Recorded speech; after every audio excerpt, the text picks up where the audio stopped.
Hello, I'm Tony Perkins, President of Family Research Council here in Washington, D.C., and I want to thank you for joining us for this special program, Pregnancy Resource Centers, celebrating Mother's Day every day. You know, many abortion advocates publicly claim that pro-lifers are myopic, that we see no further than saving the baby in the womb, doing nothing for the mother and the family once the child is born. Well, nothing could be further from the truth. Picture for a moment a young single mom who is facing an unexpected pregnancy. In the angst and turmoil, the young mother will likely be unsure about where she can turn for compassionate support. If she goes to Planned Parenthood or another abortion clinic for advice, which, by the way, are funded in part with your tax dollars, the counselors often have a financial conflict of interest. Abortion clinics make their money in performing abortions. According to the Planned Parenthood Service Report, what they have said is that 91% of the services that Planned Parenthood provides to pregnant women is abortion. But when a woman visits a pregnancy resource center or a PRC, there is no financial incentive involved.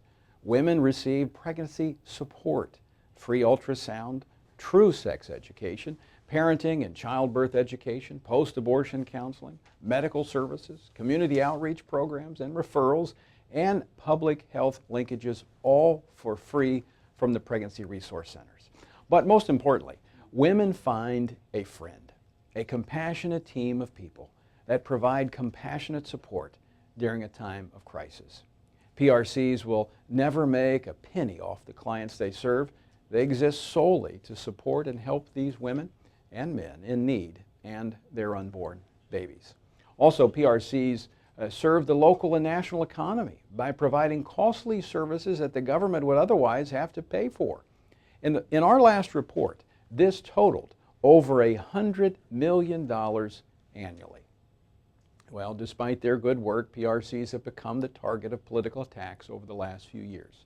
NARAL, Pro-Choice America, has collaborated with pro-abortion legislators to introduce bills that would force pregnancy centers to post signs in their waiting rooms and in advertising, suggesting that they are not bona fide medical service centers because they do not perform or refer for abortion.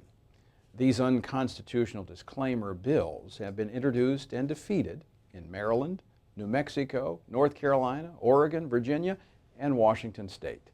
These harassment bills have also been introduced at the local level in Baltimore and Montgomery counties, in Maryland, in New York City, Austin, Texas, as well as San Francisco, California.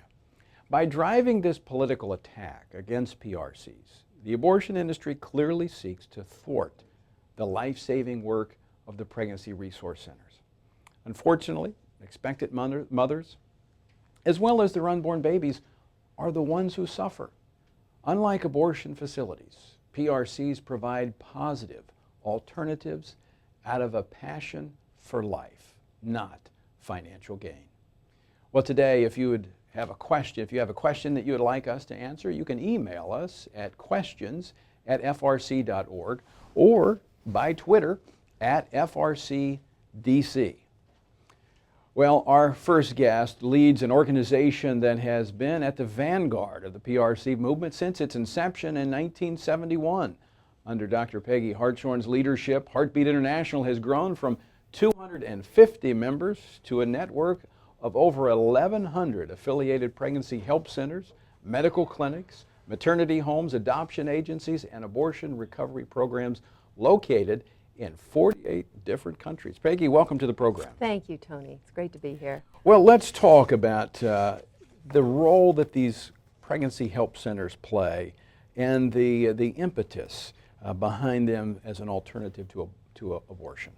Well, when states began liberalizing their abortion laws, led by, of course, that effort, NARAL and Planned Parenthood back in the late 60s, people good Christian people who were really close to the Lord, I believe, quickly understood that once abortion becomes legal, women will feel forced, sometimes even be coerced into abortions, sometimes by their partner, by their parents, whomever.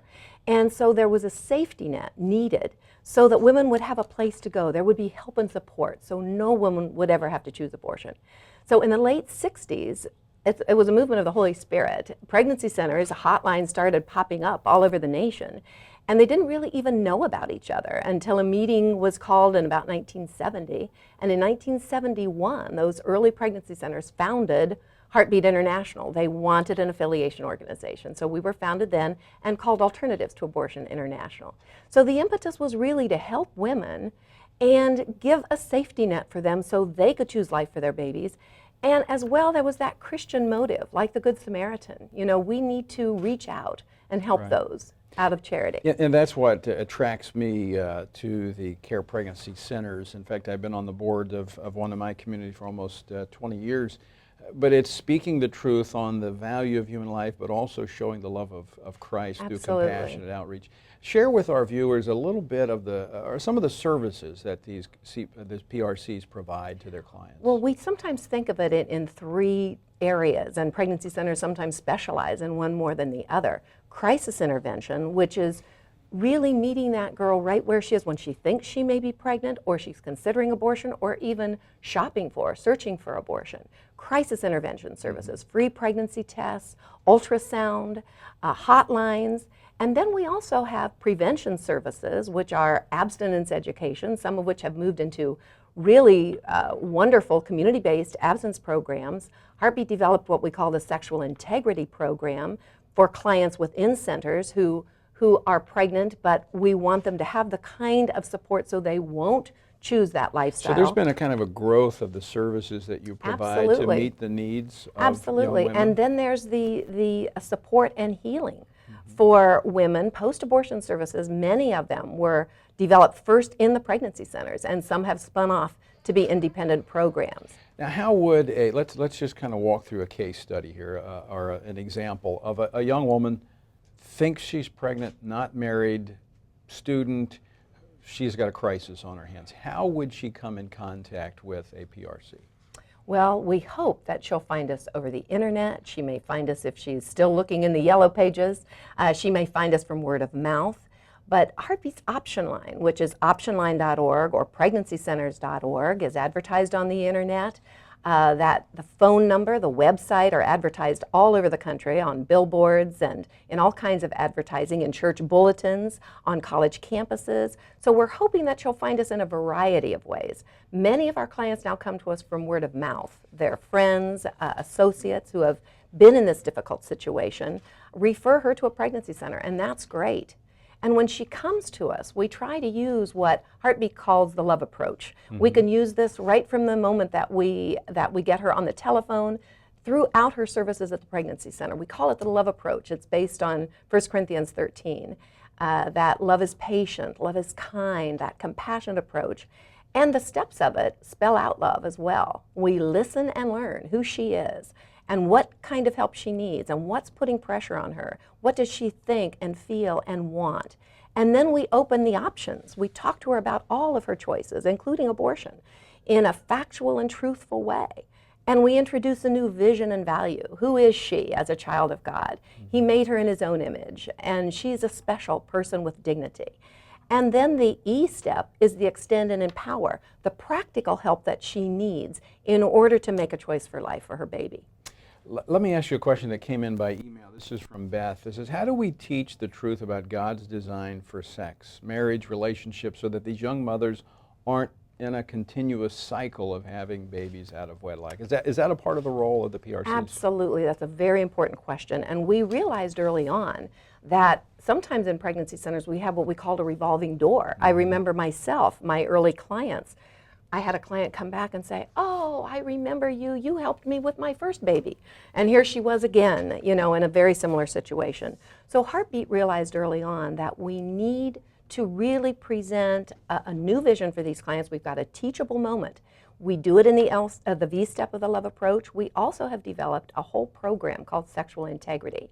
We try to keep the clients involved with us after they've made a decision for life for their baby. And one of the things we teach them is what we call God's plan for our sexuality.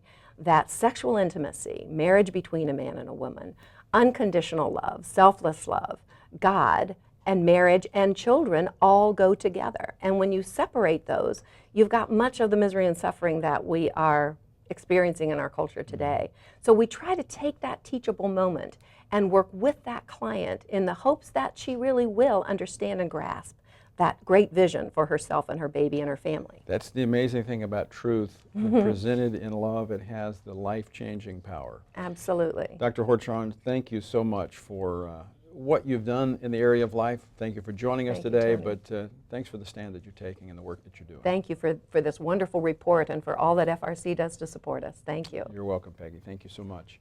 Folks, I want you to take a look at this short video that talks about some of the programs that PRCs provide to the women, how they're making a difference by just listening.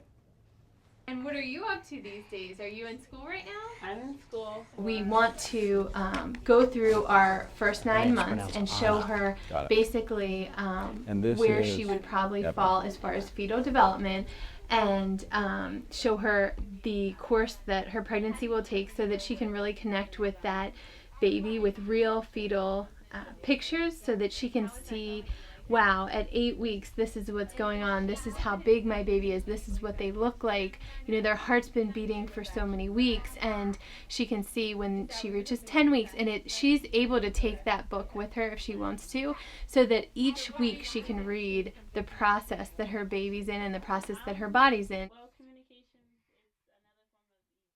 We'll talk a lot about policy on the program today, but most important, lives touch the work of the resource centers.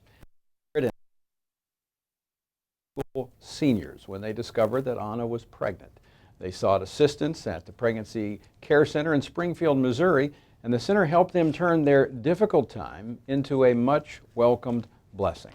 Today, Garrett and Ahna Roney are married and the proud parents of 2 young children, and they join me to tell their story. Welcome, Garrett, Ahna, welcome. And this is Evan and Emma, right? Oh, great. How are you? Well, tell us about your encounter with the Pregnancy Resource Center.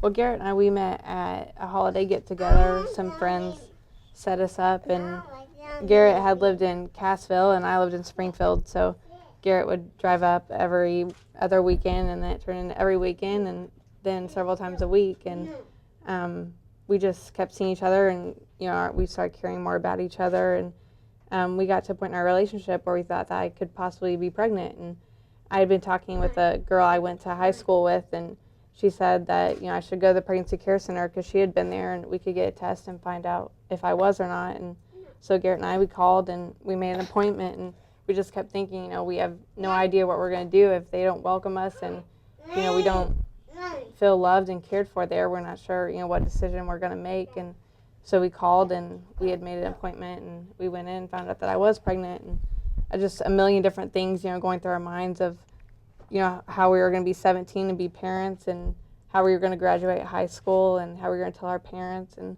our friends and our family. And we just felt like the Pregnancy Care Center were the only people that were there for us at that time, and we had no idea what we were going to do. And they just completely supported us, and they offered us mentoring classes and parenting classes, and we decided we were going to get married, and they offered us marriage classes, and they helped us with diapers and clothes, and they were just constantly giving to us and helping us and investing in our lives, and it's just been a blessing. Well, Garrett, let me ask you, what were the first thoughts that went through your mind when you found out that Ahna was pregnant? Things are going to change. My life, basically, everything that I had planned on doing or trying to do with my life, I knew that they were all going to change. And regardless of, at that point, I was confused. I didn't know what, I had never even, changed a baby's diaper before, and so it was totally new to me. So looks like you've had a little practice now. Yeah, probably a couple thousand. So, but yeah, it was a big change in our lives, and but we're just so thankful for what we're able to do. What we're able to accomplish and the Pregnancy Care Center. Well, let me ask you about that, because a lot of times when people consider the work of the Pregnancy Resource Centers, they would think of maybe Ahna and a young girl, but they don't think about the role that the PRCs play with the fathers. Yeah. How did that help you through this process? Well, it was a huge step for me, turning into a 17-year-old high school boy to a father. And I think they have their own fatherhood program there. It's called Fatherhood 365, and it's dedicated for fathers, teaching dads what they need to know to be able to be a good father. And, we've heard so much about how important a father's role is in a family. And that's one of the core values is, trying to get the fathers to be there. But I think the father, that's just as important as the mothers are, that first step into, making that decision to keep the baby. And then the fathers need to be there to be able to support their family. Ahna, let me ask you this: as you've made that choice to be a mother, what's that experience been like for you? I love being a mother. I mean, Emma, she's at the age of 2. She's kind of ornery, but she's just a joy to watch her learn, and the stuff she says is hilarious. She just says the hilarious things, and it's just been fun. And it's cheap entertainment, isn't it? Yeah. What would you say to a young girl?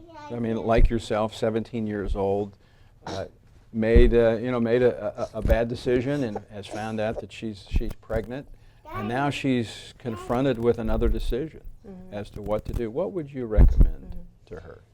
Well, I know at that time, it seems, like impossible to get through the situation, but things do get better. You can make better choices from here on out, and if you just choose to do so, things will get better for you in your life if you just decide to do that.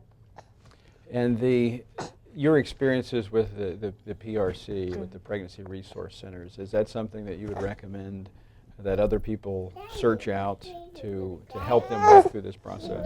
Definitely. It seems like, so often that, the Pregnancy Care Centers are overlooked, and they've helped, our family and our life, and there's so many lives that they've saved, so many babies and so many marriages and families that they've helped, that it would definitely be a place for people to go to. Garrett, I'm going to give you the last word. What would you say to those young men out there that obviously this is, as you pointed out, a life-changing experience? What would you suggest they do? They need to, if they think they're man enough to do the process of making a baby, they need to man up and be a father. And that's more mature than, actually the process. Just to know that, if you want good things for your family, you need to be there for them. Garrett and Ahna, thank you so much for sharing your story and sharing your 2 little ones with us this morning. We appreciate you being here. Well, folks, bye-bye.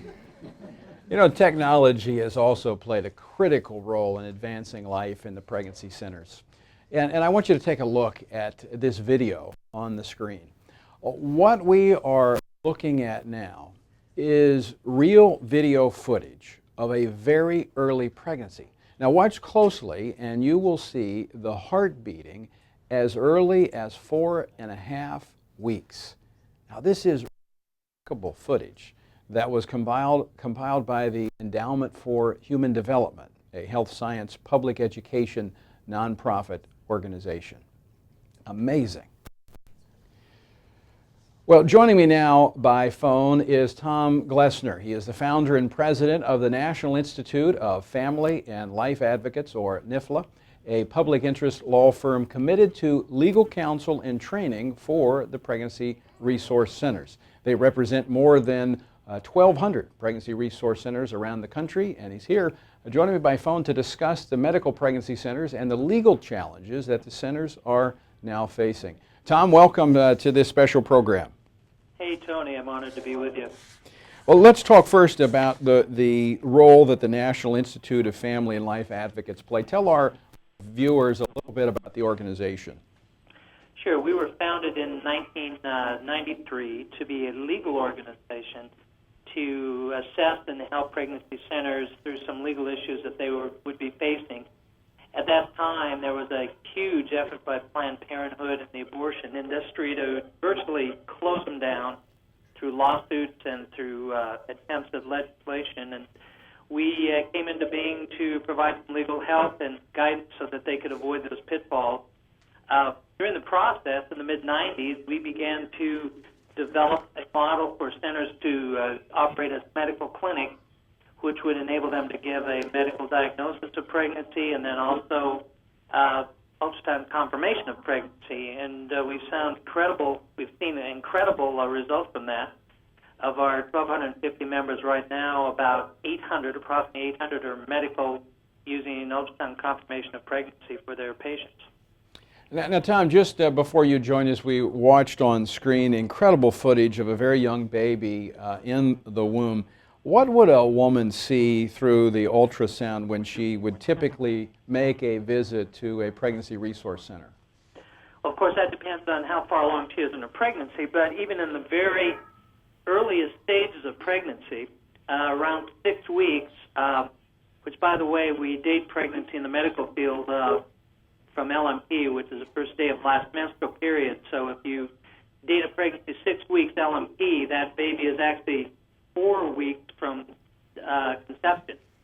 So as early as 4 weeks from conception or 6 weeks LMP, that mother's going to see the baby's heartbeat. And the goal of the sonographer, we train sonographers all over the country in this, but the goal of the sonographer is to provide a limited ultrasound where the fetal sac is located inside the uterus and the baby's heartbeat is located. And the results are truly amazing. The anecdotal statistics that we have from our centers is that before going medical, maybe 20, 25% will choose live, but after going medical and providing this ultrasound confirmation for the women to see, up to 90% choose life now. But later on in the pregnancy, of course, they'll see little hands and maybe a face and limbs and all of that, and they'll see a very aggressive beating heart. So it really depends on how far along they are in their pregnancy. But in the earliest stages even, this ultrasound has a powerful impact on her. That is an amazing statistic. 90% of women, up to 90%, will choose life after seeing the picture. As they say, a picture is worth 1,000 words, and this clearly is worth a life. It's priceless. Well, you mentioned the certification training that NIFLA does with these PRCs. How many pregnancy resource centers are certified through NIFLA, and what does that certification entail? Well, our membership is 1,250 nationwide, and of those centers, about 800, approximately 800, have made the conversion over to medical, where they're doing the ultrasound confirmation. We have held our ultrasound training course since 1998. It's a 3-day course, 2 days of didactic and legal training, and the third day the nurses practice scanning on pregnant women. And we have now trained over 2,600 nurses and medical professionals in ultrasound to work at the center since 1998. Our course is based on national guidelines from 3 major national organizations, major one called the American Institute of Ultrasound Medicine, American College of Obstetricians and Gynecology, and then also the American College of Radiology. We use the guidelines from those 3 organizations for the training, and then the models or the modules in the training follow a program outlined by a National Nursing Association that trains obstetric nurses in limited ultrasound. Tom, one final question for you before I let you go, and again, I appreciate you joining us for this. You provide legal counsel. NIFLA provides legal counsel. What type of legal issues do you commonly deal with when working with these pregnancy resource centers? Well, of course, we work heavily in the area of medical right now to make sure they're operating according to medical protocol. They need to understand that an ultrasound exam is a medical procedure. There's no such thing as a non-medical ultrasound. And they need to understand that once they're doing ultrasound, they're practicing medicine. That brings in all sorts of legal issues, legal liability issues that they need to be aware of. So we have policies and procedures and forms for that. But in addition, of course, since 1993, we've been involved in fighting the battle in state legislatures that have tried to pass legislation to close centers down. And in the last 5 years, we've had a real intense battle going on with Planned Parenthood in various states. And the good news about that is we've been able to defeat all those efforts to date in the state legislatures where they've tried to pass this very harmful legislation. Well, Tom, thank you for joining us, and thank you for your work on behalf of Life and your support of these pregnancy resource centers across the country. Thank you, Tony. Well, folks, the work that the pregnancy resource centers do is multifaceted. They take a holistic approach, and I want you to take a look at this short video clip that shows some of the other aspects of the work at the PRCs. So today we're going to do a group budgeting session. Again, one thing about bringing people to independence is really having the financial capacity to do so. I always tell them if you can budget a very small amount of money, then you'll be fine when you have more income. So today we're going to sit down and talk about some of our emotions around money, some of our preconceptions to get them started as I continue to work with them individually about budgeting. We do have someone come in for parenting classes. We have a speaker come in and talk about abstinence, and then again one-on-one I do a lot with them as far as resumes and job searching, meal planning, budgeting, parenting, relationship issues. Yeah, we do. We cover the whole gamut. And again, because we are so small, that really gives us the opportunity to give them really individual attention, and then with the different volunteers to help with that as well. Okay. How you relate to money. And most of that comes to your childhood, so not from your childhood, the examples you had, how other people around you spent money. CareNet is another one of the nation's leading networks of pregnancy resource centers, consisting of more than 1,100 affiliates. Karen Snuffer serves as the executive director of CareNet centers in Manassas, Warrington, and Woodbridge, Virginia. And she joins me now with a former client, Serenity. Karen, welcome. Serenity, welcome. And welcome to you, Noah. I don't have his attention, but that's all right. We'll start with you, Karen. All right. Tell us kind of the typical day in one of these care pregnancy centers. Typical day, we always start with prayer. And then, of course, with clients that are coming in for their appointments, we'll be meeting with them, answering telephone calls, scheduling appointments. If we're meeting with the client, we'll offer them a pregnancy test. Most of our clients come in for pregnancy tests. And then if they're considering abortion, we'll go through option counseling with them. And that'll include adoption, parenting, and then we go through abortion, the procedures, and the risks associated with it. So you cover all options that are out there? Absolutely. Absolutely. We also offer them information on fetal development. Many women are not familiar with how the baby develops, so we talk about fetal development. We talk about, especially with a negative test client, about STIs and STDs and their risks of infection, and we talk about abstinence, of course. And we do offer the Heartbeat Sexual Integrity Program to our clients as well. And if a client has had a past abortion, then we also offer abortion recovery through our centers. Well, Serenity, you are one of the clients that worked with Karen, and I know you want to tell us a little bit about your experience. Yeah. You want me to hold Noah for you? Oh, sure. Come here, Noah. My name is Serenity, and this is Vintage Noah. Last year, I found myself pregnant.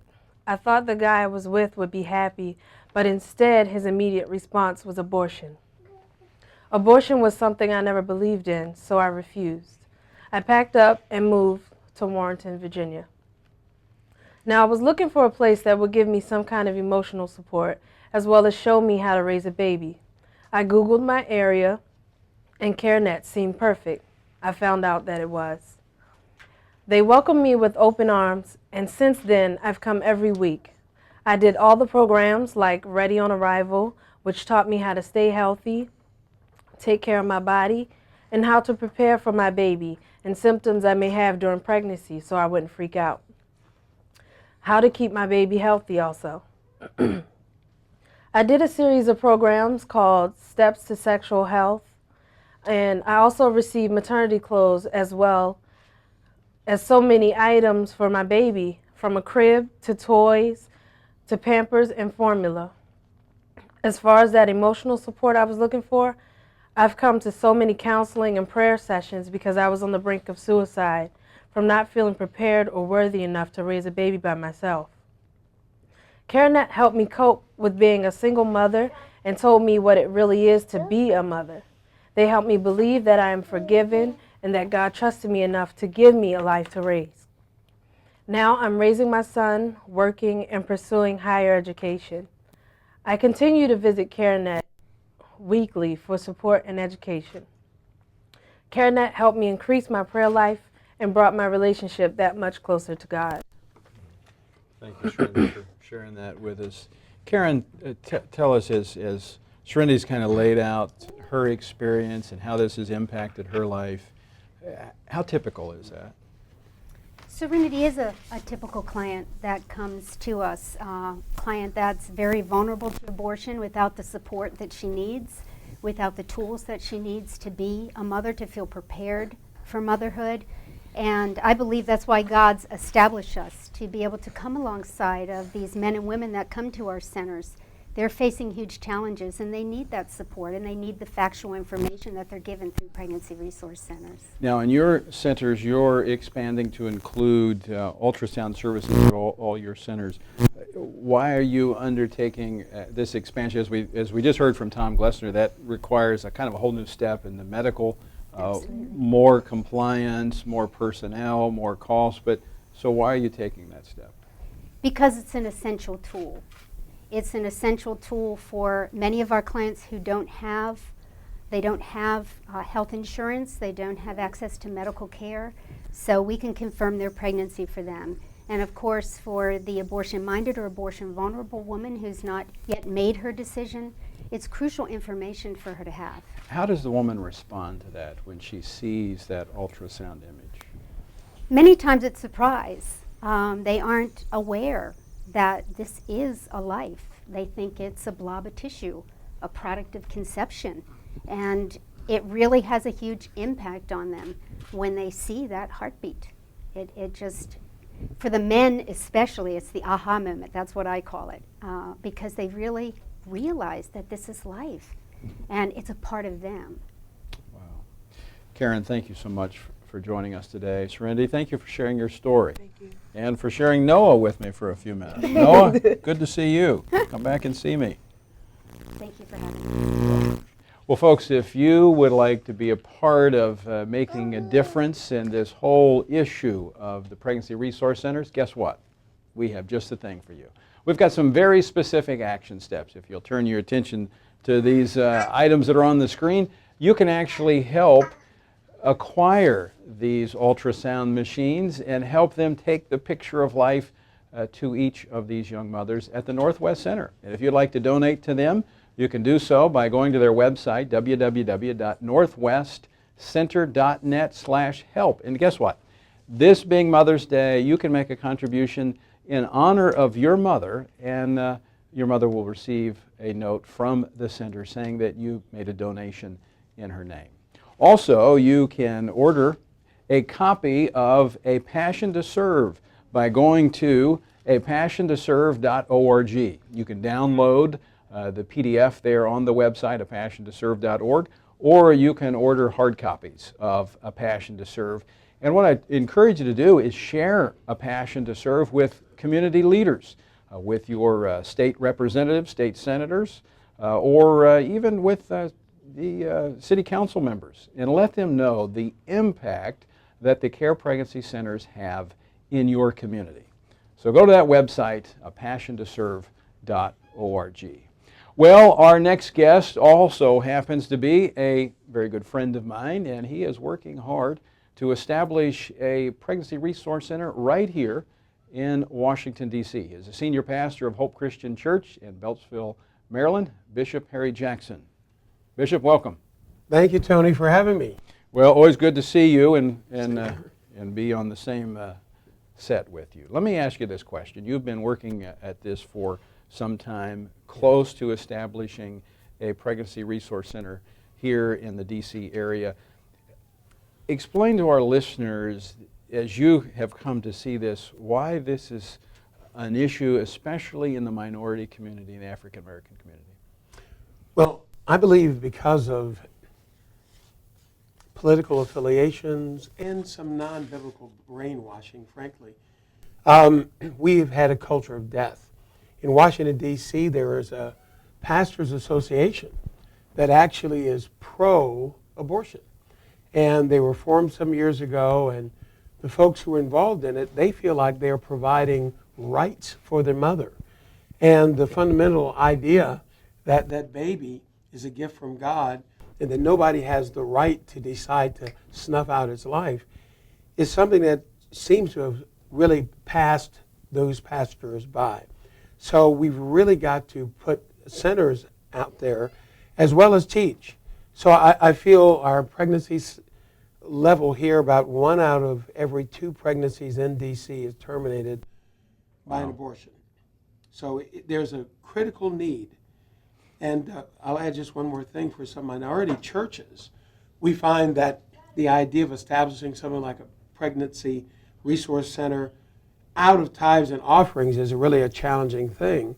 So we've got 4 or 5 churches who have come together, Hope being kind of the spearhead, but all of us are going to put a little bit of money, volunteers, time, and prayer into giving an alternative for those mothers, to really protect the lives of the unborn. Well, Bishop, I want to drive home the point of why these urban centers are so important. Obviously, Planned Parenthood hasn't overlooked them. That's where they put disproportionately their abortion centers. But when you look specifically at the African American community, 40% of abortions in the United States are performed on African American women.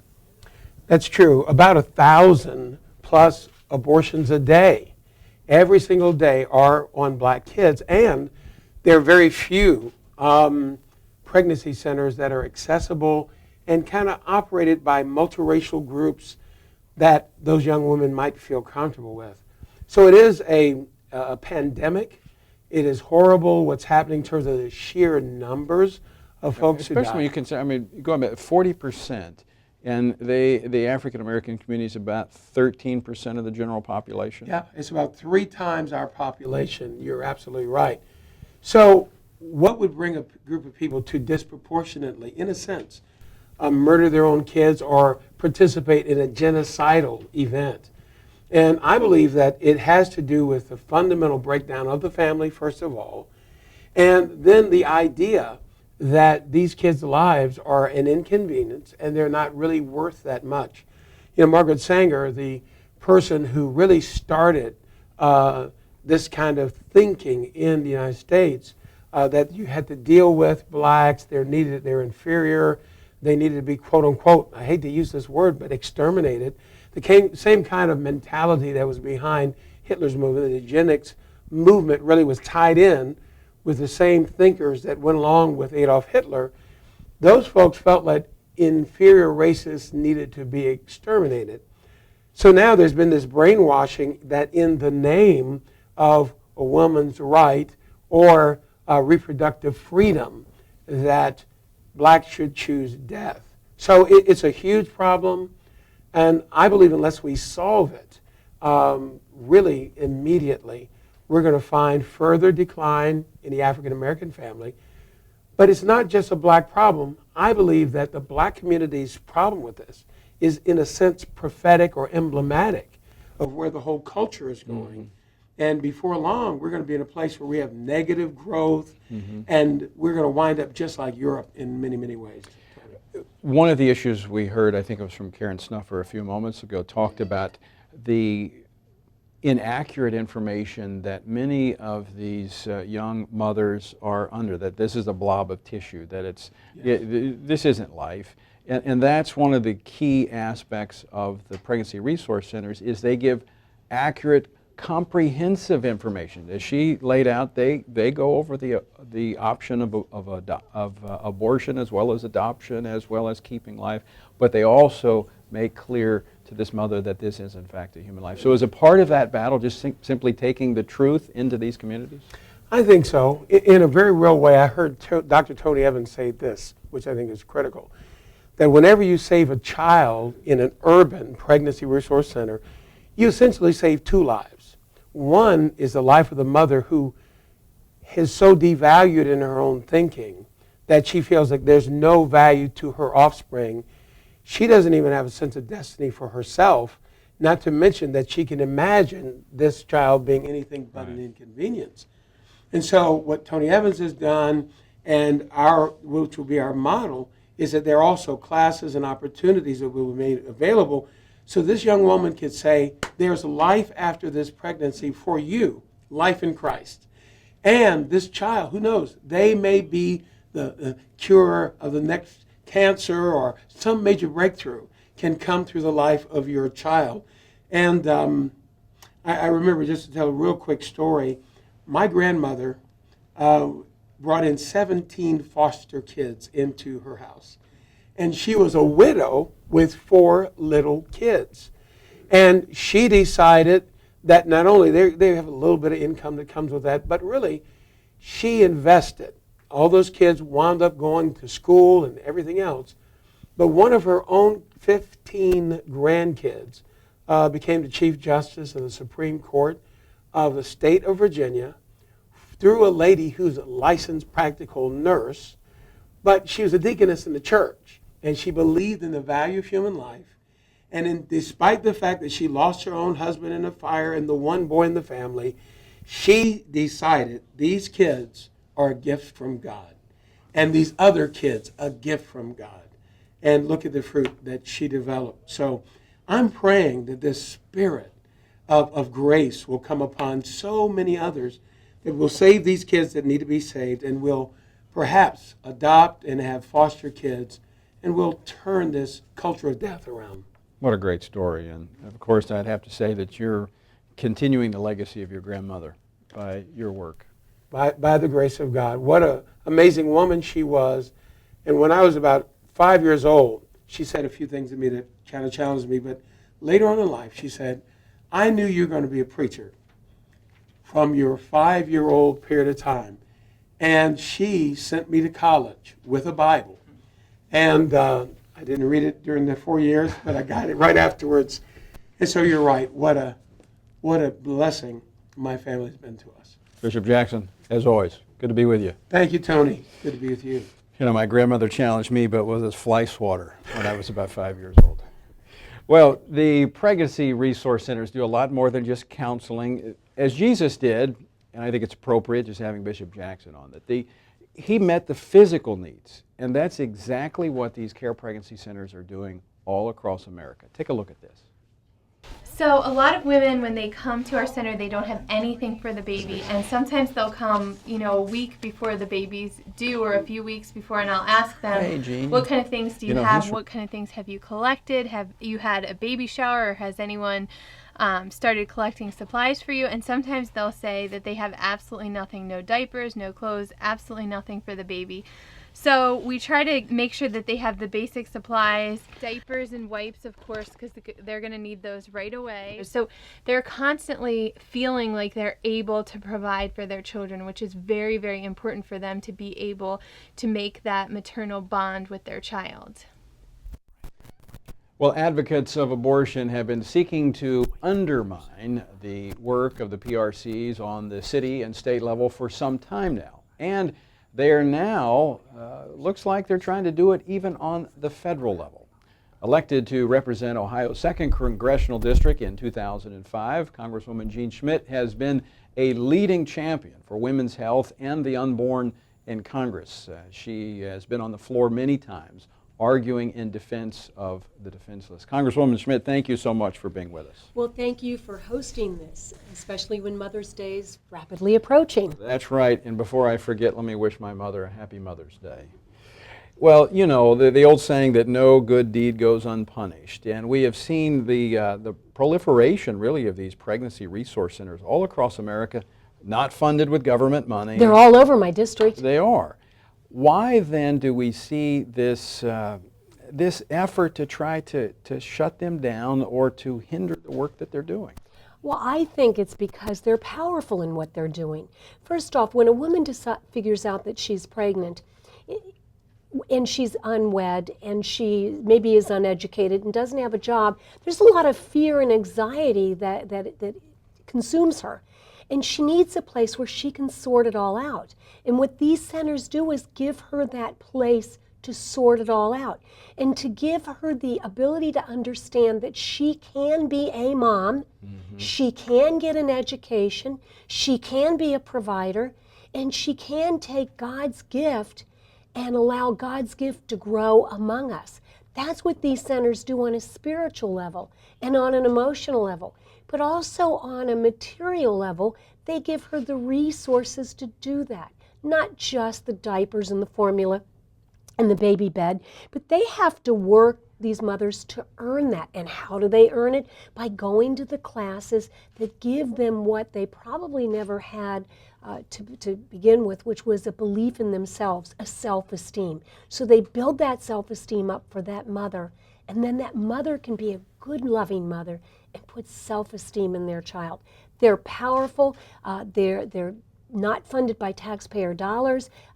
People in the community find ways to keep these organizations going. They're staffed by wonderful, compassionate people, most of them volunteers, and they're working. When a young woman goes into a pregnancy resource center, it is with great rarity that she goes out and goes over to Planned Parenthood to have an abortion. Now, we have seen these efforts on the local level and at some state levels to try to hinder the work of these care pregnancy centers by, putting up statements that there are only partial services provided and so on and so forth. They've been turned back at most of the local levels. But now we're beginning to see efforts even at the national level. Do we think this is going to get any traction at the national level? Well, not in this Congress, because we're very blessed with a speaker that is very pro-life, and it is a deep-seated conviction on his part. And we have a great deal of members in the House on our side that are indeed pro-life members. Most of the women, Republican women, are 100% pro-life. And so I don't think in this Congress you're going to see it, but every election things change, and so you always run the risk that it could be turned back. And that's why the American public has to be very, very vigilant on this issue and make sure that their representative reflects their views and their values. When you poll people in the United States, it's an interesting polling. Most people are pro-life. Now, the issue is that they don't want to put that on somebody else, but they themselves have the conviction that they are pro-life. And so knowing that, representatives that are in Washington or at the state level or at the local level need to understand the needs and the wants and the desires of their constituents, but more importantly, what the Lord has intended for all of us to be, which is a reflection of Him. Well, I just want to underscore, as you mentioned, the Republican pro-life women. There have been pro-life members of Congress for years, but with the increasing number of pro-life women, that has made a huge impact on this overall debate. Well, it has, and we have the Pro-Life Women's Caucus, and it could be bipartisan if we had the opportunity for it to be bipartisan. The door is open, put it that way. But it allows us to get floor time and really debate this issue. One of the things that I find interesting in history is the women's suffragists. They weren't just about women's equality for the right to vote. They were also about the right to life. And Susan B. Anthony and Elizabeth Cady Stanton spoke repetitively about that right to life in conjunction with the woman's whole right to be equal with men and to have the right to vote and hold property, etc., in elected office. So one of the things that history chooses to do is to eliminate that part of that great debate. Well, Congresswoman Jeanne Schmidt, let me thank you for adding your voice to that historical legacy in support of human life. Well, thank you, and I just want to wish your mother happy Mother's Day. My mother now is in heaven, but I do wish that she is among the angels and that she has one, and I hope that my daughter has a wonderful Mother's Day with her two darling little boys. I hope she does as well. Thank you, Jeanne. So good to be with you. Well, folks, when you look at the challenges facing one of these young mothers, it's not just a matter of whether or not they choose to keep the baby, but there's some very practical questions that face them as where are they going to live? Take a look at this short video clip. The maternity home was founded in '94. They found there was a great need for women who, because they found themselves pregnant, they had to choose between their housing and their babies. My daughter, she has cerebral palsy. She was a 1-pound baby. She was born at 25 weeks because I had cervical cancer. We didn't know it. She's been walking and talking, and she's learning sign language. She does therapy about 4 days a week. She's in school. She's just functioning. And this program has taught me how to respect myself, how to like set boundaries, and then on top of that, it's just relieved a lot of stress, like outside stressors. Like it's helped me so much get Aubrey into the programs that she needs. So we want to give them stability so they can get good prenatal care, better birth outcomes, and provide them with that support.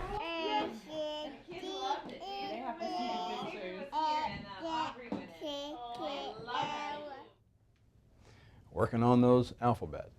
Well, these attacks that we talked about with Congressman Jeanne Schmidt, this is not only in the legislative bodies that these take place, but it's also taking place in courtrooms. And the Alliance Defense Fund is there to help. Our next guest, Matt Bowman, serves as legal counsel at the Alliance Defense Fund, one of our close allies, and he'll provide us with a little deeper understanding of the legal challenges that pregnancy resource centers face. And welcome to the program. Thanks, Tony. Well, tell our viewers a little bit about the legal challenges that we're seeing crop up now, challenging these pregnancy resource centers. Well, I guess it's sad, but it shouldn't come as a surprise that abortion advocates actually want to take away choices for women by waging a legal attack against pro-life centers that give women real help and hope. What we're seeing in a lot of localities around the country is both a public relations campaign to falsely accuse pro-life centers and then an attempt to get advocates of abortion on local, county, city boards to pass laws trying to force pro-life centers essentially to post signs up that would scare women away. Are any of these challenges taking root, or most of them being turned back? Well, what we're seeing is this campaign is hitting a huge brick wall, and it's called the First Amendment. What the Alliance Defense Fund and many of our allies have done in representing pro-life centers for free in situations like this is we've been able to go into court, and all three courts that have looked at these laws that have tried to force pro-life centers to speak the government's pro-abortion message, all three of those laws have seen injunctions against them, and we're waiting on another court to issue a ruling that we're hoping is going to affirm those injunctions. And there's another case, a fifth case actually, that looks pretty good as well. So in all of these instances, we're seeing that the First Amendment still does protect pro-life centers and their message of hope to women. Now, we know what the left often does when it comes to the courts. They seek a favorable venue, and so they just keep filing these suits until they get a judge who gives them the decision that they want. Then they have a precedent, and other jurisdictions can pick that up. So is this something that you expect will continue, that they'll continue to try to file these challenges against the PRCs in various parts of the country? I think it is going to be something the other side's going to try to do. And actually what they're doing in this instance is they're trying to find hardcore abortion activists who are on city and county councils to pass laws against pro-life centers. And then it's actually our side who's filing the court cases to block these laws. So I think pro-life people around the country need to be vigilant to watch for these laws that are going to crop up in their localities so that they can call and get the help that the Alliance Defense Fund and other groups will offer pro-life centers for free to protect their rights, to give their message of hope to women. Now, are there any steps that these pregnancy resource centers can take to kind of be proactive in various communities to defend themselves against these attacks? Absolutely. Any pro-life center that hears of an effort coming down in their locality to restrict the speech rights of pro-life people should call the Alliance Defense Fund, should contact pregnancy center networks, and we will work with them for free to strategize on how to protect their rights so they can continue to advance their good work. This is another example of the saying, elections have consequences. And that's why I think as concerned citizens, as Christians, as conservatives, we need to be involved in elections to make sure we're electing people who are in fact pro-life. Because it is the activists on the other side who are using their platforms of public office, as you mentioned, whether it be the city council or the state legislature, to push these measures through that would restrict really the opportunity for these women to come and receive free help that, as we've heard here today, is life transforming. It's true, and what the abortion side has found in this effort against pro-life centers is that they've actually not been able to convince any statewide body to pass a law against pro-life centers, because even politicians who identify themselves as pro-choice generally think it's a good thing to offer women the choice of life. They've only been able to get very extreme pro-abortion localities like city or county councils that are in their favor to pass laws like this. And as I said, all the ones we've gotten a court decision on so far have enjoined those laws as violating the free speech of pro-life centers. Well, I would think most reasonable policymakers, especially at the state level, having done that before as a state legislator, trying to balance a budget. Almost every state is challenged with finances these days. And the publication we did, Passion to Serve, which you can get a copy of by going to passiontoserve.org, we show that $100 million is the value of these services that are given by these local PRCs through donations and through the local communities that the federal government and the state government is not having to fund. It's true, and you have to be a pretty extreme abortion advocate to try to pass a law against pro-life centers, and yet such people do exist, especially at the local level, and they're not really concerned about the wonderful work that pro-life centers do, and they haven't been concerned about the fact that we've been beating them in court, but they're going to be concerned about it when we continue to do so. Well, Matt, I hope you continue to beat them in court. And thanks for all the work that you and our good friends at the Alliance Defense Fund do. Sure thing. There is other opportunities available to you, other opportunities to help out at these pregnancy resource centers. Not only can you donate your money, not only can you speak to policymakers, but you can actually volunteer your time to make a difference. Watch this. We do have one bedroom that was donated by Family Research Council. The best way to help your local pregnancy center or to become involved is to definitely get on the mailing list first so that you can be aware of upcoming fundraisers and events going on through the year and that you can constantly be participating in those. Also, you can host a diaper drive or a shower for the women. The best thing to do is to contact the people there and to find out what their greatest needs are, and then to try to organize with others in your community or in different groups that you're a part of. Well, we are affiliated with Heartbeat International, and they serve so many pregnancy centers throughout the United States and internationally. So it's great to look online, contact Heartbeat, and you can get a list of both PRCs and maternity homes and find out how to get more involved.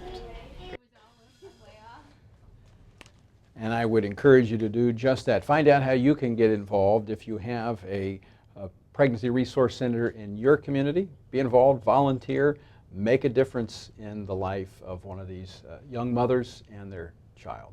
Well, our final guest this afternoon is Jeanne Monahan. She is the director of FRC Center for Human Dignity.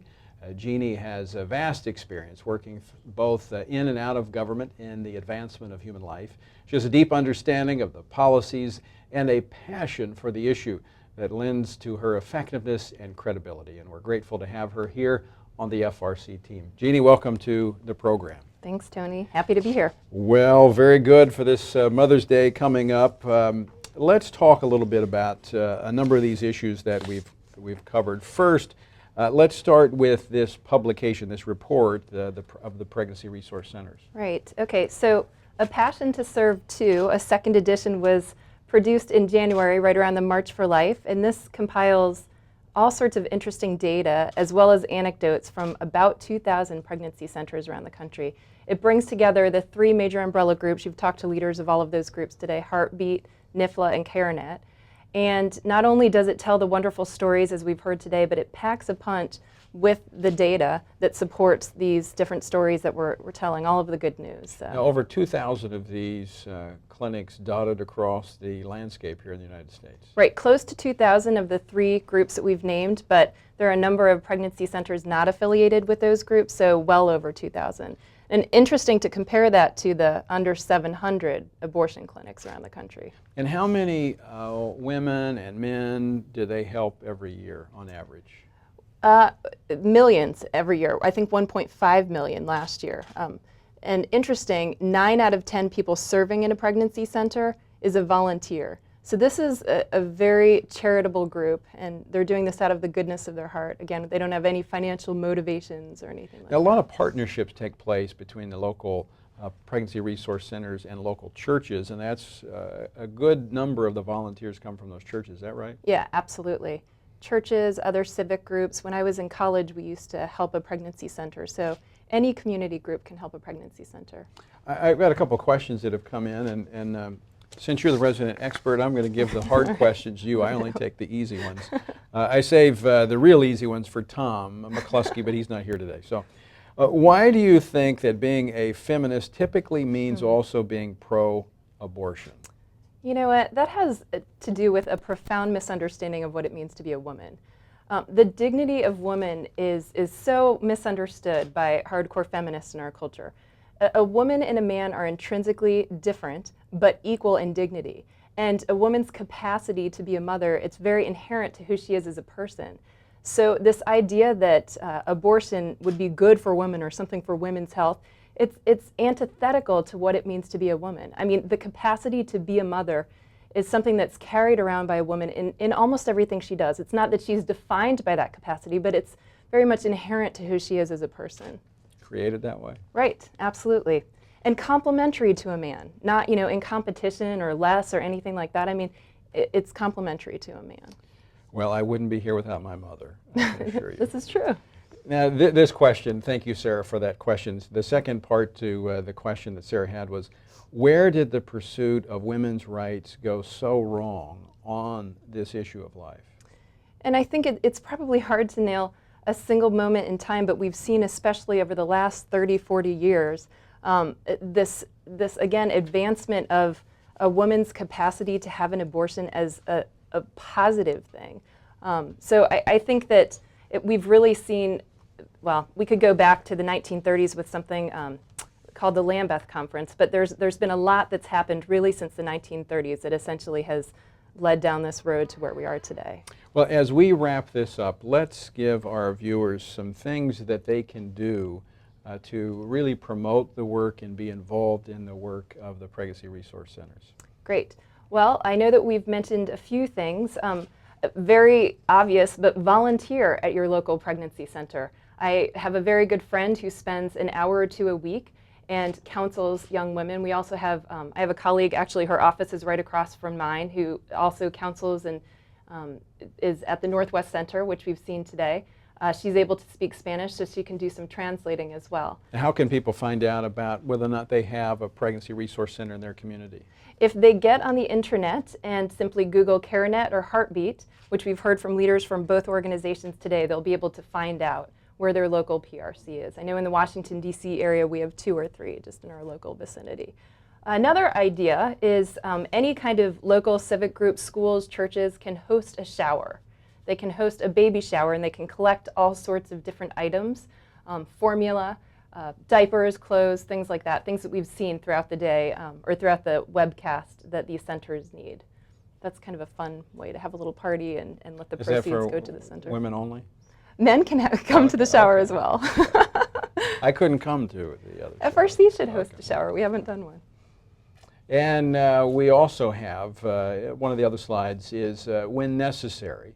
And be on alert, as Matt Bowman was talking about, because it'll sneak up on you before you know it. They'll pass an ordinance or attempt a law that would somehow muzzle these pregnancy resource centers. So be sure to contact local officials and ask them to vote against any bills that would restrict the freedoms and the ability of the pregnancy resource centers to help out these young mothers. And again, you can get a copy of this publication, A Passion to Serve, by going to the website, apassiontoserve.org. And I would encourage you again to provide copies of that to your local elected officials. Jeanne, any last thoughts? Well, thank you for hosting this, and I too must wish my mother a happy Mother's Day. And I just want to, I guess, close by saying any woman who might be considering today having an abortion, if you're possibly watching this webcast, that you would consider choosing life. To choose life is the most beautiful and wonderful thing that a woman could ever possibly do. And so please do that. Thank you, Jeanne. Well, thank you for joining us here today for this special webcast. Pregnancy Resource Centers celebrating Mother's Day every day. And you can help those mothers celebrate Mother's Day every day by helping them make the right choice. And you can do that by partnering with the Pregnancy Resource Centers in your community. For everybody here at the Family Research Council, thank you for joining us, and thank you for standing with us in defense of life.